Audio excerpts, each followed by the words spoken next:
नमस्कार. गुरुज्ञान ज्योतिष क्लासमध्ये आणि मार्गदर्शन मध्ये मी स्वप्नील देशपांडे तुमच्या सर्वांचं सहर्ष स्वागत करत आहे. सध्या लोकसभा निवडणुका आलेल्या आहेत. पूर्ण भारतभर निवडणुकांचं पेव सुटलेला आहे. त्यानंतर मिरवणुका वगैरे सगळीकडे भाषण वगैरे सगळे चालू आहेत. महाराष्ट्रामध्ये काही त्याचं दुसरं हे नाही आहे. महाराष्ट्रामध्ये सुद्धा तेच स्वरूप आहे आणि सगळ्यात जास्त करून सगळ्यात महाराष्ट्रामध्ये बारामती या भागामध्ये जे पवार विरुद्ध पवार यांची एकमेकांसमोर उभा राहिलेले आहेत. यांना कधी दोघांनाही कधी स्वप्नामध्ये सुद्धा वाटलं नसावं की अशा पद्धतीच्या निवडणुका आपल्याच लोकांच्या विरोधामध्ये लढाव्या लागतील. तर आज आपण विषय घेऊन आलेले आहोत सौ सुनेत्रा अजित पवार यांना राजकारणामध्ये यश मिळेल का. आता सुनेत्रा यांची ओळख, सौ सुनेत्रा अजित पवार यांची ओळख अजित पवारांच्या मिसेस अशी आहे. आतापर्यंत त्या राजकारणामध्ये इतक्याशा सक्रिय नव्हत्या डायरेक्ट समोरून, पण सध्या त्यांना राजकारणामध्ये यावं लागलंय. त्यांची कुंडली काय म्हणते बघूया आणि कुंडलीचं विश्लेषण आपण या ठिकाणी त्यांची करायचे आहे आणि याचं उत्तर शोधण्याचा प्रयत्न करूया की त्यांची बारामतीमध्ये त्यांना आणि राजकारणामध्ये त्यांना यश मिळेल किंवा नाही मिळेल. कुंडलीच्या आधारे आपण त्याचा अभ्यास या ठिकाणी करायचा आहे. त्यांचा जन्म झालाय 18 ऑक्टोबर 1963 साली, म्हणजे आता वयाची 61 त्यांची सध्या चालू आहे. शुक्रवार होता त्या दिवशी आणि सकाळी 8:30 वाजताचा जन्म आहे. बारामतीत जन्म झाला. तूळ रास आणि त्यांचे स्वाती नक्षत्र आहे. तूळ राशीवरून पहिल्या स्थानामध्ये म्हणजे ह्यांची राशी कुंडली सुद्धा सेम येते आणि लग्न कुंडली सुद्धा सेम येते, त्यामुळे काही अडचण नाहीये. पहिल्या स्थानामध्ये चंद्र ओरिजिनली आपण या ठिकाणी पाहू शकतो. तूळ राशीमध्ये चंद्र आहे. तूळ रास आपल्याला कळालंच आहे. तूळ राशी बरोबर या ठिकाणी शुक्र सुद्धा आहे. आपल्याला माहिती आहे, म्हणजे जे ज्योतिषशास्त्राचा अभ्यास करतात त्यांना सुद्धा ह्या गोष्टी माहिती असतील की पहिल्या स्थानामध्ये चंद्र आणि तूळ राशीचा शुक्र हा स्वराशीचा असतो. तूळ राशीचा शुक्र आणि ज्यांचा तूळ राशीमध्ये शुक्र असतो आणि ते तूळ राशीमध्ये चंद्र, म्हणजे ज्यांचं चंद्र आणि शुक्र जवळजवळ असतात त्यांचं सौंदर्य, त्यांचं बोलणं हे खूप लाघवी असतं. म्हणजे आपण आता ह्यांची वयाची 61 आहे तरी सुद्धा त्यांचं वागणूक टापटीप वगैरे अगदी उल्लेखनीय आहे. तरुणपणी तर ह्याच्यापेक्षा चांगल्या त्या दिसत असणार आहेत, याबद्दल काही शंका नाही. चंद्र आणि शुक्र हे दोन ग्रह त्यांच्या कुंडलीमध्ये सगळ्यात चांगले ग्रह सुद्धा या ठिकाणी आपण पहिल्या स्थानामध्ये, त्यामुळे व्यक्तिमत्व हे त्या पद्धतीनं बनतं. बाकीचे ग्रह पण आपण बघायचे आहेत, कोणते चांगले ग्रह, कोणता एक ग्रह अनिष्ट आहे आणि त्याच्यामुळे काय होणार आहे. नेपच्यून सुद्धा पहिल्या स्थानामध्ये आहे त्यांच्या कुंडलीमध्ये आणि शुक्र, नेपच्यून आणि चंद्र यांची ज्या वेळेला एकत्रितपणे पहिल्या स्थानामध्ये येतात तेव्हा अशा व्यक्ती अत्यंत भावनाशील असतात. दुसऱ्यांवरती विनाकारण टीका करणे, उगीच काही कोणाला बोलणे हे त्यांच्या तत्वामध्ये बसत नाही. कोमल हृदय अशा पद्धतीनं त्यांचं असतं आणि थोडंसं राजकारणासाठी सुद्धा ह्या ज्या गोष्टी लागतात ह्याच्या बरोबर थोडासा विरुद्ध स्वभाव यांचा आहे. याचबरोबर इथं तूळ राशीमध्ये रवी सुद्धा आहे.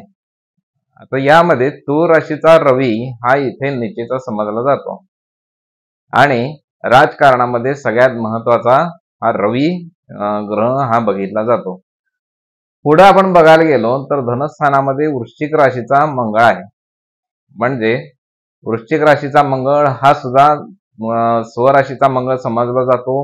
म्हणजे धाडसासाठी हा मंगळ सुद्धा अत्यंत उपयुक्त असा हा ग्रह आहे आणि तो वृश्चिक राशीमध्ये आहे. जर कोण आपल्या अंगावर आलंच तर त्याला सोडणार नाही, अशा पद्धतीचा स्वभाव सुद्धा यांच्या अंगी आहे. धनु राशीमध्ये केतू आहे. मिथुन राशीमध्ये राहू आहे. राहू मिथुन राशीतला आणि धनु राशीतला केतू हा अत्यंत शुभ फलदायी देणारा हे दोन ग्रह या राशीमध्ये देतात. म्हणजे हे दोन ग्रह सुद्धा त्यांच्या कुंडलीमध्ये चांगले आहेत. पुढचं बघायला गेलं तर चतुर्थ स्थानामध्ये मकर राशीचा शनी आहे. सुखस्थान आहे चौथं स्थान आणि त्याच्यामध्ये मकर राशीचा शनी आहे.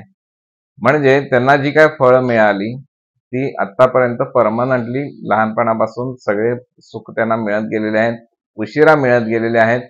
आता इतक्या उशिरा म्हणजे याचा अर्थ विचार करा, वयाच्या 61व्या वर्षी सुद्धा त्यांना आता निवडणूक लढवावी लागली. हेच जर त्यांनी पूर्वी 10 वर्षापूर्वी 15 वर्षापूर्वी केलं असतं तर आता त्या कुठल्या कुठे जाऊन पोहोचल्या असत्या. म्हणजेच मकर राशीतला शनी हा आयुष्याची सुरुवात, यश द्यायची सुरुवात फार उशिराने करतो, पण यश हमखास देतोच देतो. मीन राशीतला गुरु 6व्या स्थानामध्ये आहे. हे सुद्धा अत्यंत चांगली गोष्ट आहे. मीन राशीचा गुरु हा स्वराशीचा गुरु असतो. त्यामुळे कुठलेही चिखलफेक वगैरे तितकीशी यांच्या विरोधात होत नाही, कारण ह्यांचं वागणूक आणि सगळं सात्विक पद्धतीनं असतं. कोणीही नावं ठेवण्यासारखे ह्यांचे वागणूक कॅरेक्टर नसतं. त्यामुळे ह्यांना नावच ठेवू कोणी शकत नाही, कारण मीन राशीतला गुरु हा स्वराशीचा समजला जातो आणि गुरु सारखा ग्रह जर आपल्या पत्रिकेमध्ये चांगला असेल तर जरी तिकीट काढलं नसेल तरी सुद्धा फर्स्ट क्लास मधून बसून तिकीट चेक न येता छानपैकी प्रवास होतो.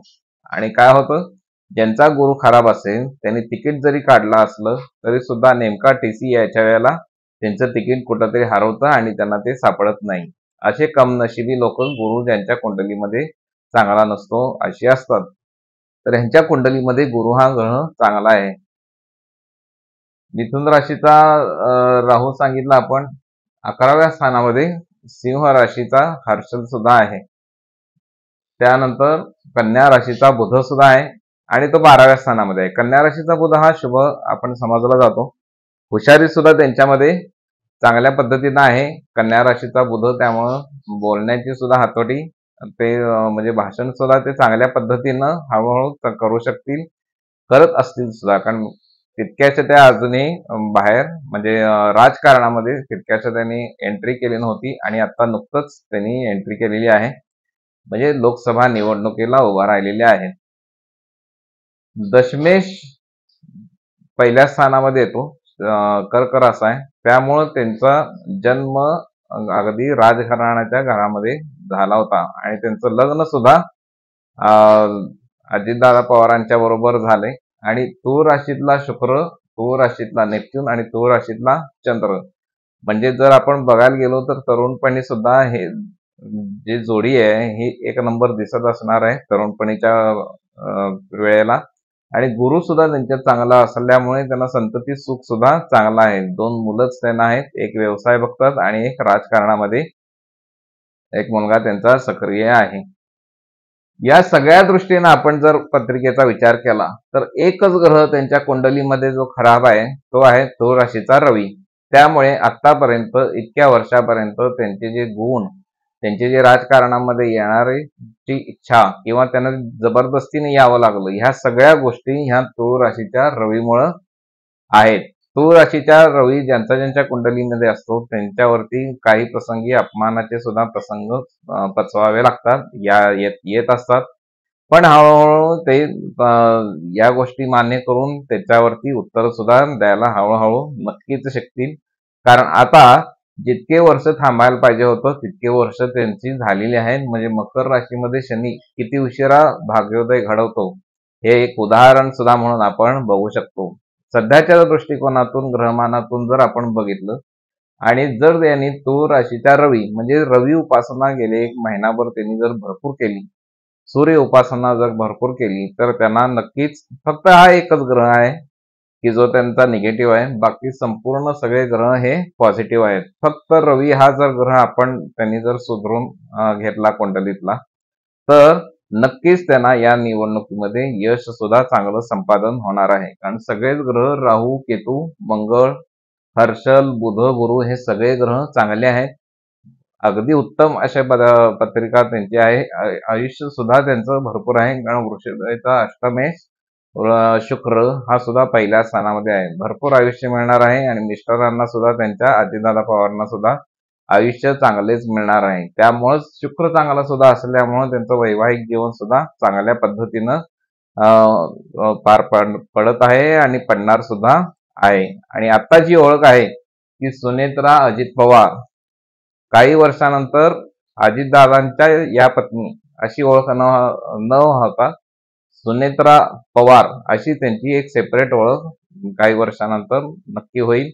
तुम्हाला तुमच्या कुंडलीबद्दल जर काही प्रश्न असतील तर तुम्ही आम्हाला आमच्या या व्हॉट्सअप नंबरला कॉन्टॅक्ट करू शकता. 9822119472. आणि असेच जर व्हिडिओ जर तुम्हाला आवडत असतील तर तुम्ही लाईक आणि सबस्क्राईब सुद्धा करायचे आहेत आणि शेअर सुद्धा करायचे आहेत. नमस्कार.